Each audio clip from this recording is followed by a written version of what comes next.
한 주 동안 잘 지내셨습니까? 오늘은 개혁주의 인간론 두 번째 시간으로 여러분과 함께 하도록 하겠습니다.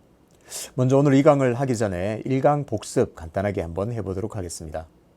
하나님의 형상에 두 가지 측면이 있다고 했습니다. 구조적 측면, 그래서 하나님께서 인간의 재능, 은사, 이 모든 것들이 하나님 형상을 닮았는데 그 닮은 하나님의 형상에게 재능과 은사, 여러 가지 모든 걸 주셨다. 그 구조적 측면이 있다고 배웠습니다. 그리고 기능적 측면, 또 후쿠마가 말하듯이 이것이 더 중요한데 무엇을 위해서 살 것인가? 하나님을 위하고 세상을 이롭게 하고 이웃들을 사랑하는 쪽으로 살아야 하는 사명이 있습니다. 그런데 안타깝게도 타락을 하면서 이 기능적 측면, 인간이 어떻게 살아가야 하는가에 대한 사명은 완전히 상실하게 되었습니다. 그나마 구조적 측면, 재능과 은사는 부패되고 왜곡되었습니다. 그러니까 부분적으로 타락 후에도 하나님의 형상이 인간에게 남아있다, 이렇게 정리를 했습니다. 그리고 두 번째는 그리스도의 삼중적 관계, 모든 것의 모범이 되시는 하나님의 형상의 완전한 모범이 되시는 그리스도는 항상 하나님을 향했고 사람을 향해 있고 또 자연을 향하셨다, 그렇게 지난 시간 강의를 했습니다.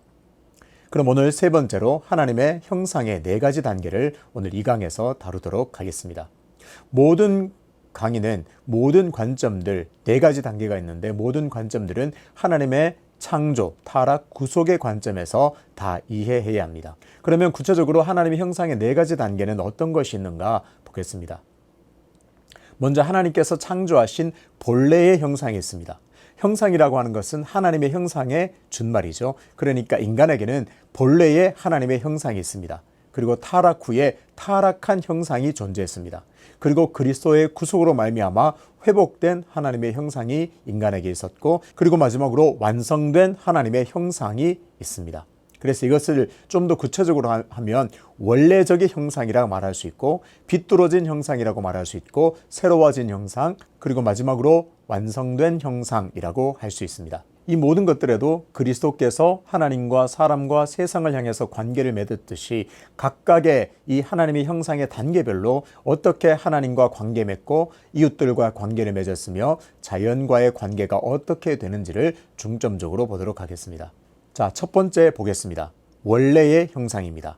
창조된 형상이죠. 하나님께서 하나님의 형상대로 사람을 지었을 때 바로 그 원래의 형상은 어떤가 보겠습니다.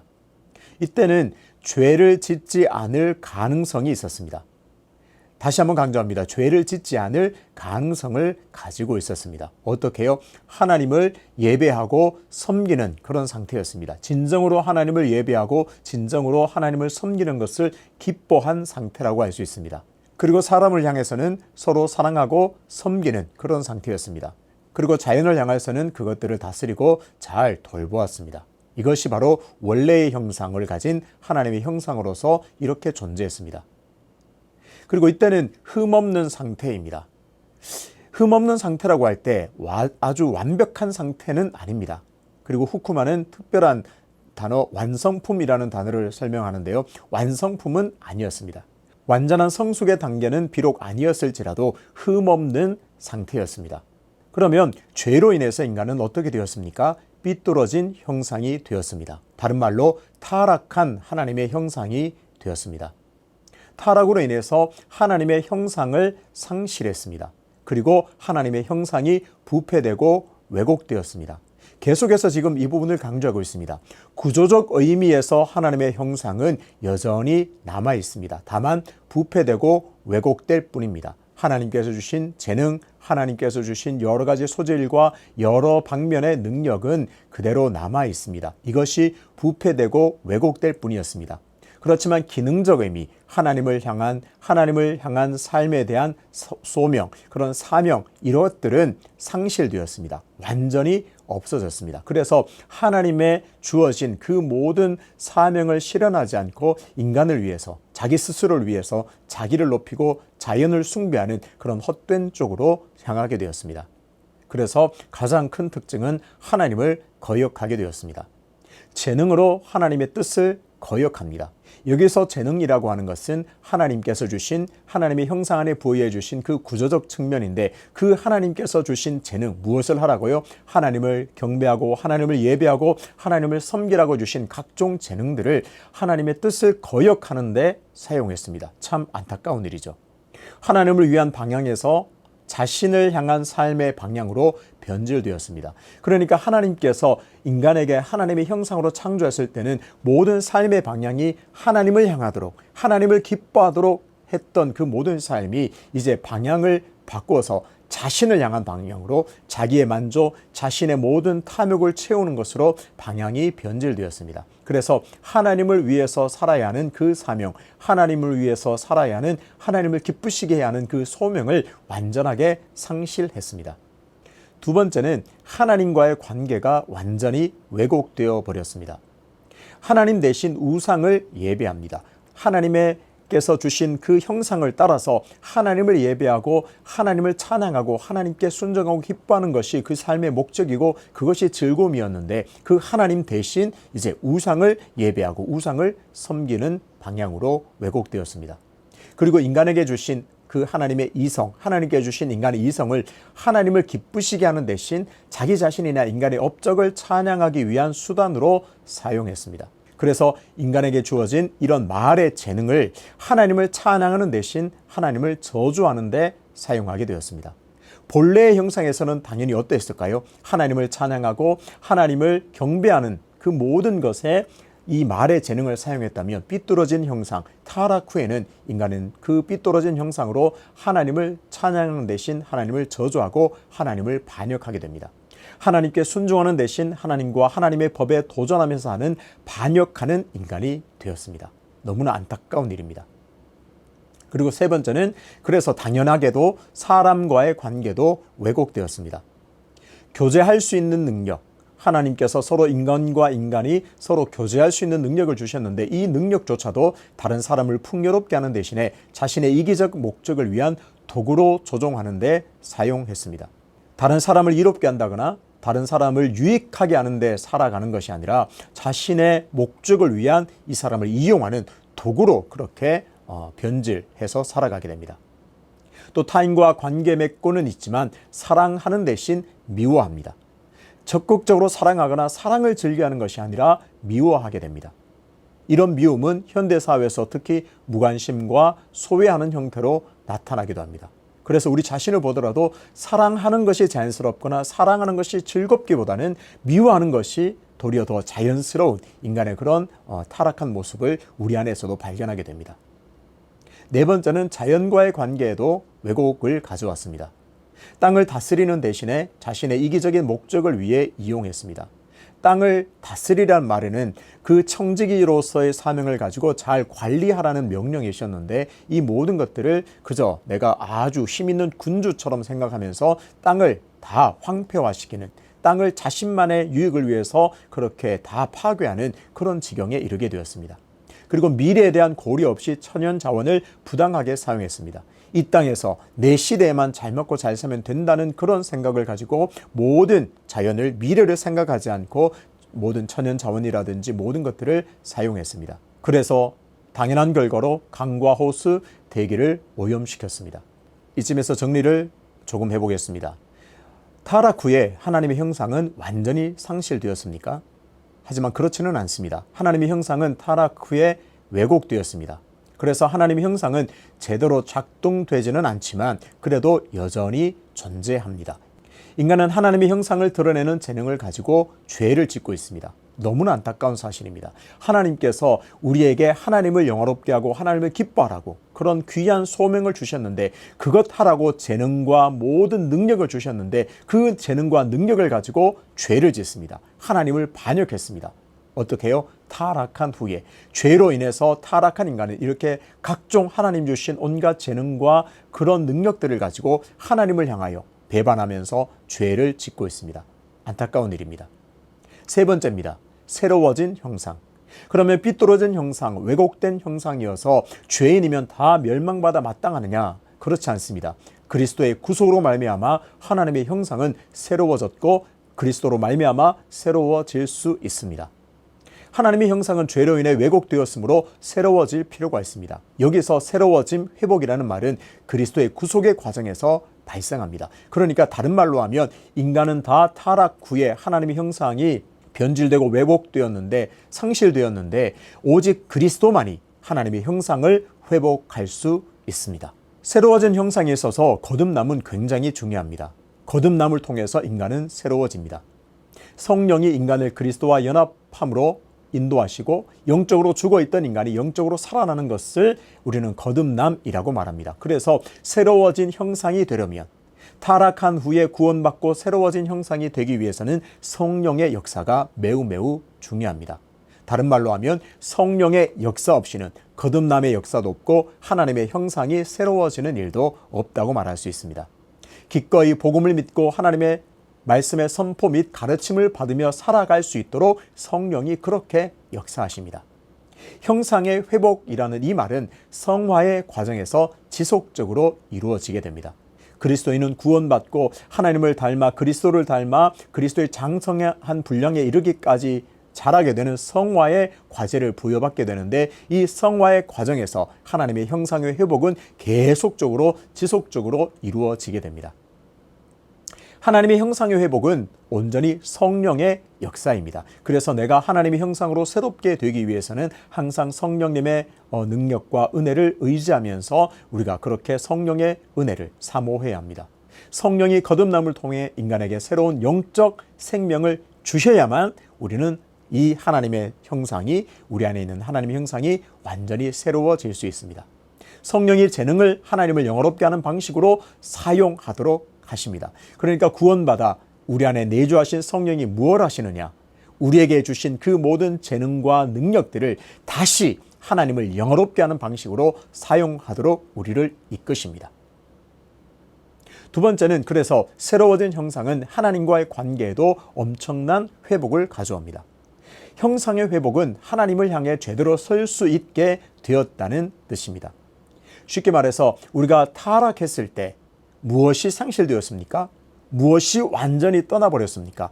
하나님을 향한 삶의 방향이 완전히 상실되었습니다. 하나님을 기쁘시게 하고 하나님을 즐거워하고 찬양하는 그 삶의 방향, 소명과 사명이 완전히 상실되었는데, 회복된 형상, 새로워진 형상 안에서는 이 모든 것이, 우리의 삶의 방향이 하나님을 향하도록, 그래서 하나님을 향해서 제대로 살아갈 수 있도록 회복되었다는 뜻입니다. 그래서 회복된 형상으로 하나님을 바르게 예배하게 됩니다. 대상도 우상을 섬기는 것이 아니라 하나님을 온전히 섬기게 되고, 그 하나님을 온 마음과 뜻을 다해서 하나님을 섬기게 됩니다. 또 모든 필요를 하나님께 기도합니다. 하나님을 의지하고 하나님께 순종하면서 하나님께 나의 모든 필요를 간구하는 기도를 하게 됩니다. 그리고 자신이 받은 복에 대해서 하나님께 감사하게 됩니다. 그리고 모든 영역에서 온 마음을 다해, 온 정신을 다해, 온 영혼을 다해 하나님을 사랑하게 됩니다. 제가 의도를 가지고 일부러 하나님이라는 이 부분에 빨간색을 넣었습니다. 우리가 삐뚤어진 형상, 왜곡된 형상이었을 때, 죄로 인해서 타락했을 때 우리는 여전히 예배했었습니다. 기도했고 감사했고 사랑했었습니다. 그런데 그 모든 대상이 하나님이 아니었습니다. 그래서 새로워진 형상, 성령의 능력으로 말미암아 새로워진 형상일 때는 그 대상이 온전히 제자리를 찾아서 다른 우상이나 자기 자신이 아니라 하나님을 사랑하고 예배하고 기도하고 하나님께 사랑하게 됩니다. 이렇게 새로워진 형상 안에서는 이성적 능력도 본래의 목적에 따라 하나님을 영화롭게 하는 방식으로 사용하게 됩니다. 나의 의지력도 하나님의 뜻에 반대되는 일은 거부하는 데 사용하게 됩니다. 이것은 하나님의 뜻이 아니야. 이것은 하나님의 뜻에 맞지 않아. 이 방향은 하나님을 향해 있지 않고 나를 향해 있네, 우상을 향해 있네. 이것들을 거부하면서 정말 삶의 방향을 하나님께로 향하도록 의지를 발휘하는 데 제대로 사용하게 됩니다. 그리고 하나님께서 우리에게 주신 미적 감각도 하나님의 창조 세계를 잘 감상하고, 그래서 자기 자신을 추앙하고 찬양하는 것이 아니라 지으신 하나님을 온전히 찬양하는 데 사용하게 됩니다. 그리고 이웃과의 관계도 회복되게 됩니다. 나의 이웃을 나 자신과 같이 사랑하게 됩니다. 적어도 나 자신과 같이 사랑할 수 있는 단계에 이르게 됩니다. 그리고 이웃의 죄를 용서하게 됩니다. 또 그래서 이웃을 위해 기도하게 됩니다. 그리고 나보다 이웃의 행복에 깊은 관심을 가지게 됩니다. 오늘 이 부분이 중요합니다. 이 강의를 듣고 계시는 사랑하는 성도님들은 다 새로워진 형상 안에 있는 사람들입니다. 그러니까 어떻게 살아야 합니까? 나보다 이웃을 사랑하는 삶을 살아야 합니다. 이웃의 죄를 용서합니다. 이웃을 위해 기도합니다. 이웃의 행복에 깊은 관심을 가지게 됩니다. 이것은 힘들어. 그것을 따지기 전에 새로워진 형상 안에서는 이렇게 살아가야 하는구나. 적어도 이것만은 우리가 가슴에 새겨야겠습니다. 그리고 다른 사람들의 삶이 더 윤택해지도록 자신의 창조적 능력, 예술적 능력을 사용하게 됩니다. 어떤가요? 회복된 형상, 새로워진 형상 안에서는 자신에게 주어진 모든 능력을 자기네 욕심을 위해서 채우기 위해서 노력하는 삶이 아니라 하나님을 영화롭게 하는 데 사용하고 모든 능력들을 이웃의 삶을 윤택하게 하고 이웃을 행복하게 하는데 이웃에게 유익을 끼치는 대로 온전히 사용하게 됩니다. 네 번째, 그래서 자연과의 관계도 회복됩니다. 하나님의 창조 세계를 제대로 다스리고 돌볼 수 있게 되었습니다. 절대 권력을 가진 군주로서 자기를 인식하는 것이 아니라 자신을 땅의 청지기로 여기게 됩니다. 그리고 각종 자연 생태계 문제에 관심을 가지게 됩니다. 관심은 모든 일의 시작입니다. 그래서 자연이 회복되는 일에 책임감을 가지고 참여하게 됩니다. 지금 인류가 가진 문제처럼 적절한 식량 배분, 기근 방지, 위생 향상에 대한 관심도 여기에 포함됩니다. 그리고 하나님을 닮아가게 됩니다. 하나님이 우리 말과 행동 속에서 점점 눈에 보이게 되는 것을 의미합니다. 하나님을 새로워진 형상 안에서는 자신을 쫓던, 자기의 탐욕을 쫓던 왜곡된 삶의 방향이었던 것이 온전히 하나님을 향하게 되므로 온전히 하나님을 닮는 삶을 추구하게 됩니다.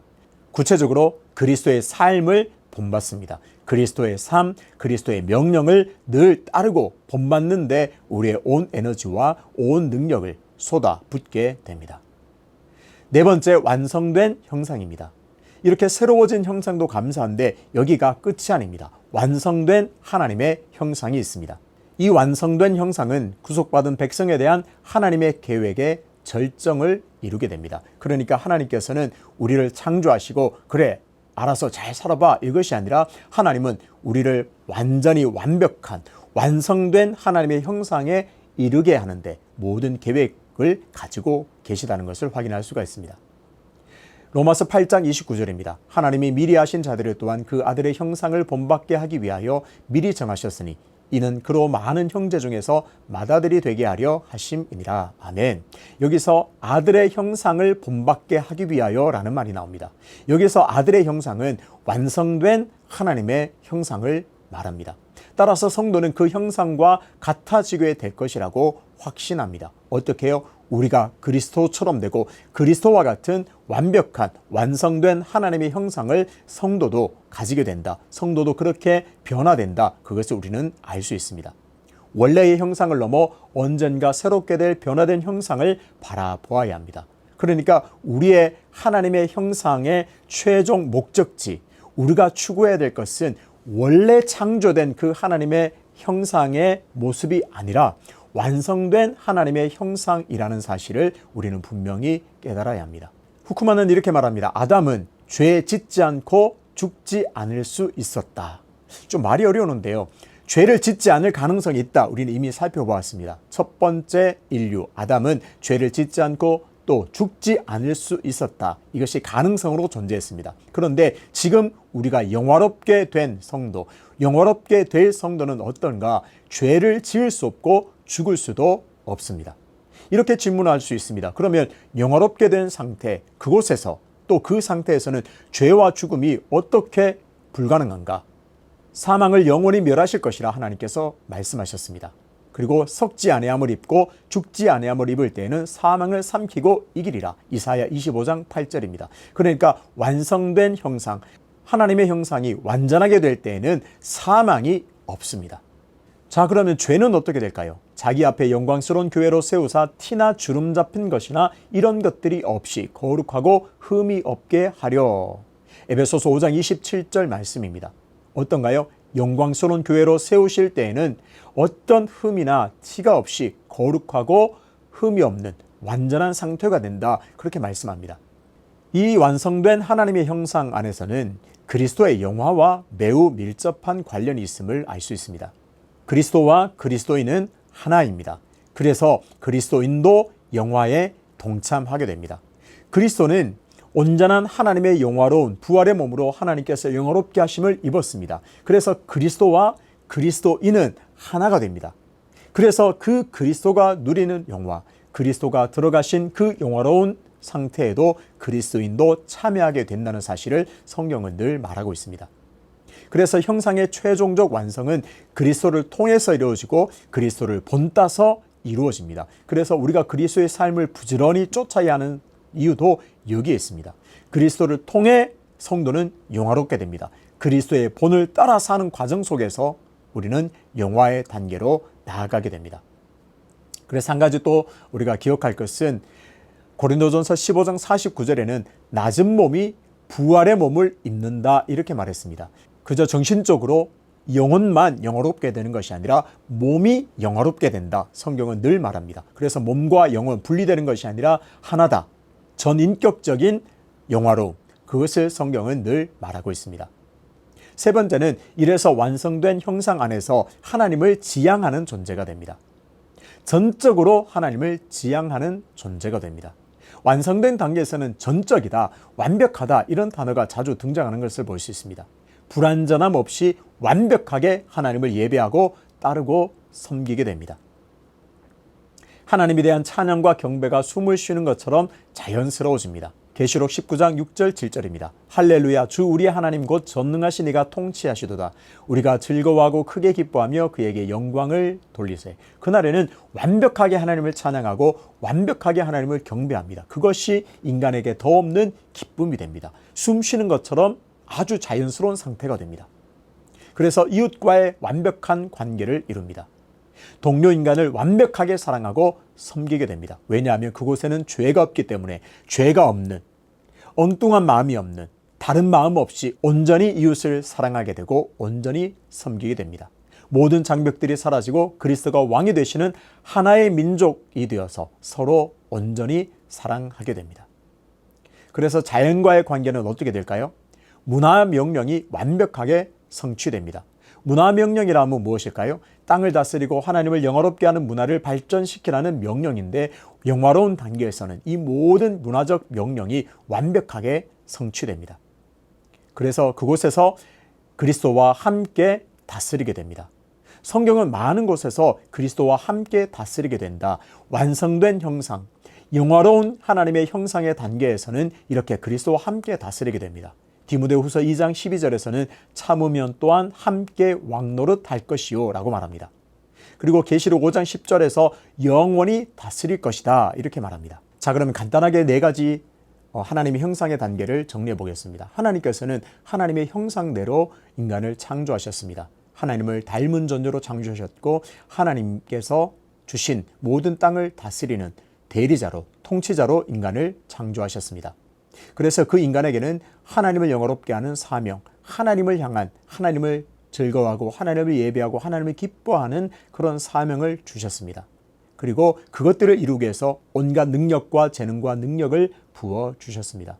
그런데 죄로 인해서 삐뚤어진 인간은 그 하나님을 향한 삶의 방향이 또 우상을 섬기고 자기 자신을 사랑하는 방향으로 왜곡되어서 그 하나님의 형상을 가지고 죄를 짓게 되는 안타까운 현실 속에 놓여 있게 되었습니다. 그리고 하나님의 구속의 능력으로 말미암아 성령의 능력으로 거듭남으로 인간은 예수 믿는 모든 사람들은 새로워진 형상이 될 수 있었습니다. 그래서 다시 하나님을 예배하게 되고 다시 하나님을 사랑하게 되고 이웃을 사랑하게 되고 자연을 올바르게 다스릴 수 있는 그런 존재가 되었습니다. 그리고 이것은 여기서 만족할 것이 아니라 완성된 형상, 하나님의 형상이 완벽하게 완성되었을 때에는 완벽하게 하나님을 예배하고 완벽하게 이웃을 사랑하고 완벽하게 땅을 다스리는 그런 영화의 단계가 우리에게 선물로 주어졌습니다.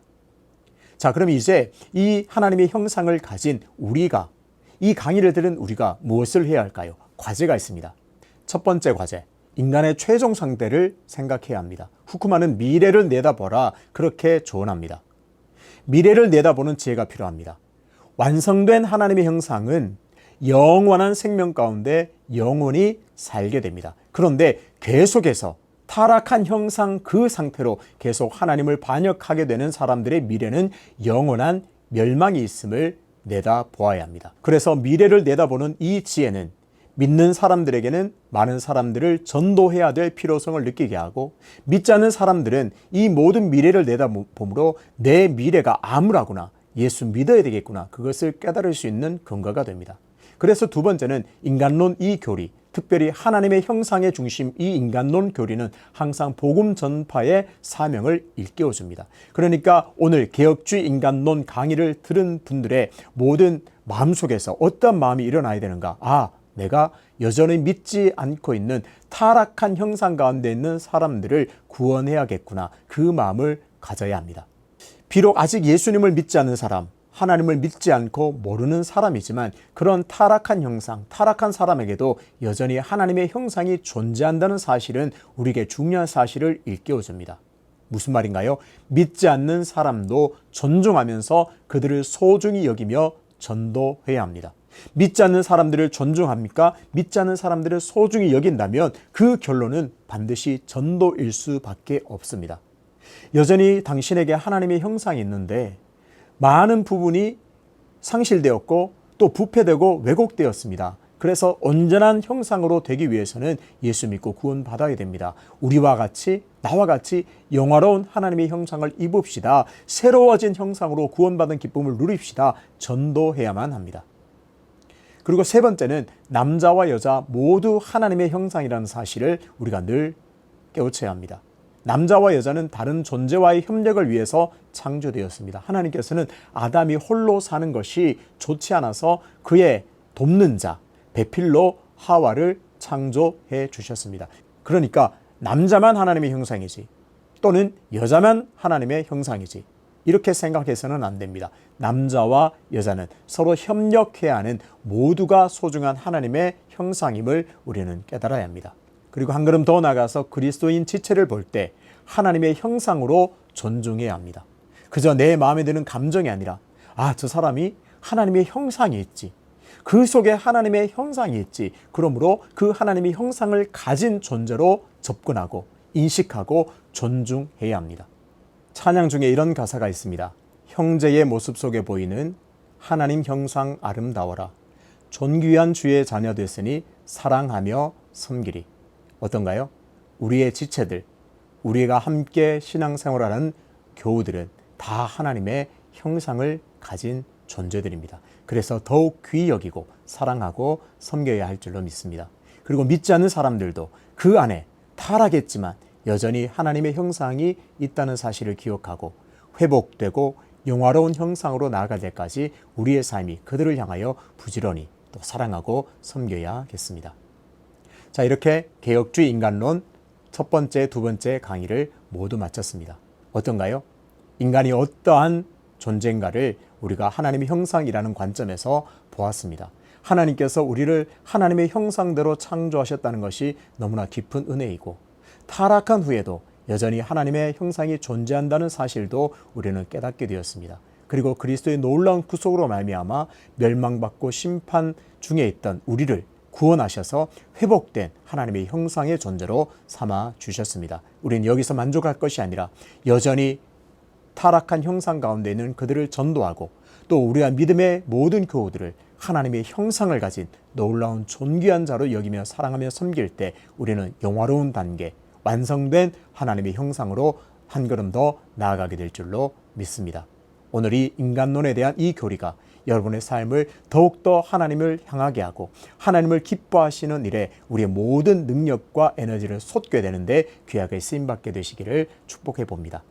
2시간 동안 수고 많으셨습니다. 감사합니다. 마지막으로 기도하고 마치겠습니다. 하나님 아버지, 개혁주의 인간론 강의를 듣게 하시니 감사합니다.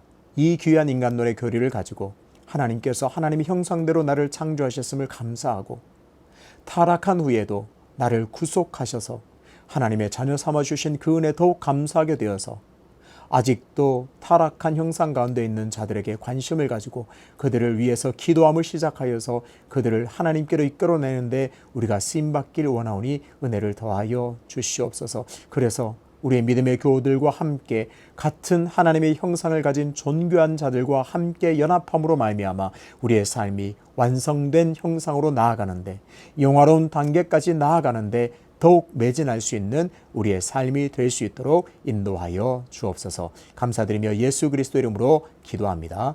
아멘.